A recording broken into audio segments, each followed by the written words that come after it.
Salamat. Okay lang po kayo lahat? Enjoy naman kayo?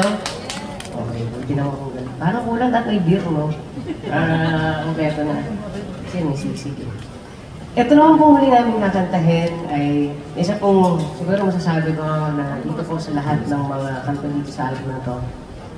Ito po yung pinakamasakit na nasulat for me.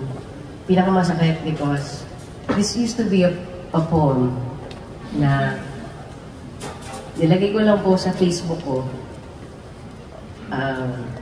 I think a few days after my dad passed away.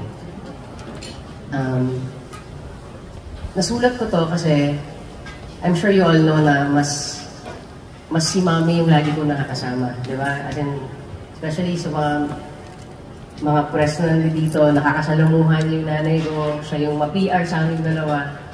But of course, si Daddy, siya yung mas quiet kasi, mas quiet siyang tao. Hindi siya kagaya ni Mami na mas sanay sa showbiz world.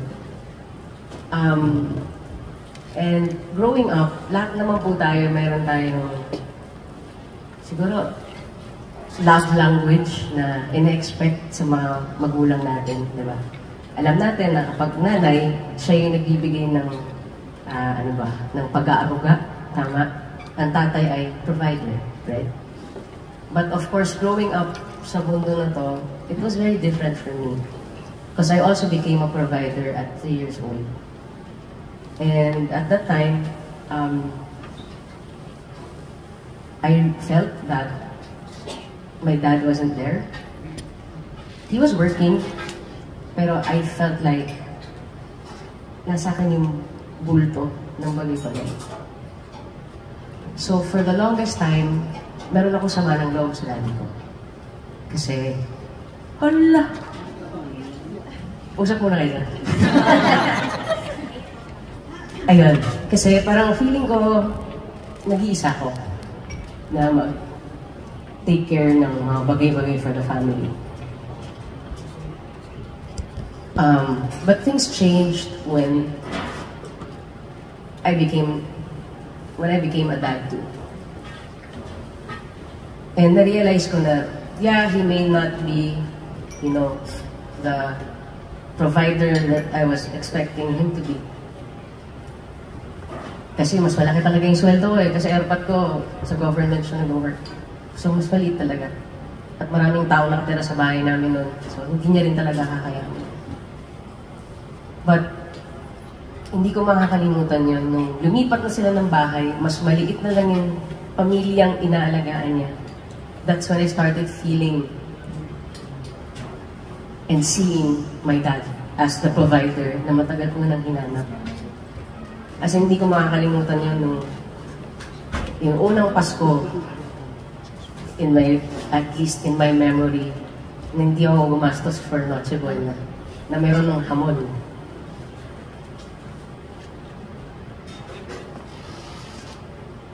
And, yun. Post muna kayo ulit.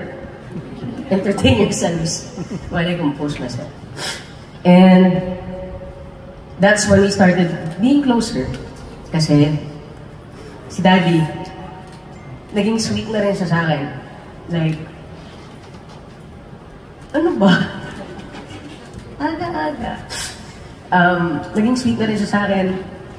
Every day, he would text me, good morning, nag-almusal ka na ba? Kumusta ka? Nagtanghalian ka na ba? Gabi, kumain ka na ba ng dinner? I love you. Araw-araw yan, ha? No fail.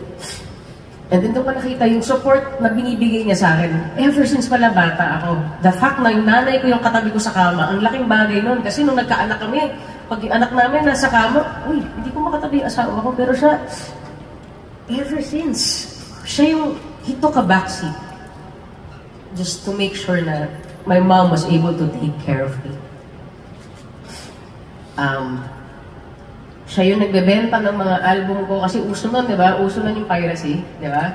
So, ang dami yung kasi na dahil mong nabibili mga fake na mga CD nun eh. Kaya sa AirPod, bumibili yan ng mga bulto-bulto na CD, nilalako niya yan sa mga ka-opisina niya. Siya yung nagdadala ng gamit ko sa mga gig. He was there. And it sucks lang that I only realized that he was there when he was already sick. So, you know, I tried at least dun sa mga times na natitira pa, you know, to make new memories with my dad. So anyway, this song, Nandyan Ka, is about that. It's a song that I wrote na while I have regrets that I wasn't able to see agad all the good things and all the support that my dad has given me, ano ba? I'm still grateful that he was there and he's always been there.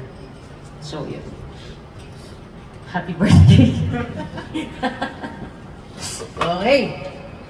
So anyway, this song is Nandyan Ka, and when we were choosing the songs that will be included in the album, our producer Jonathan Manalo volunteered to write the music for this song. It's a very beautiful song. So palakpakan po natin si Jonathan, he's right here.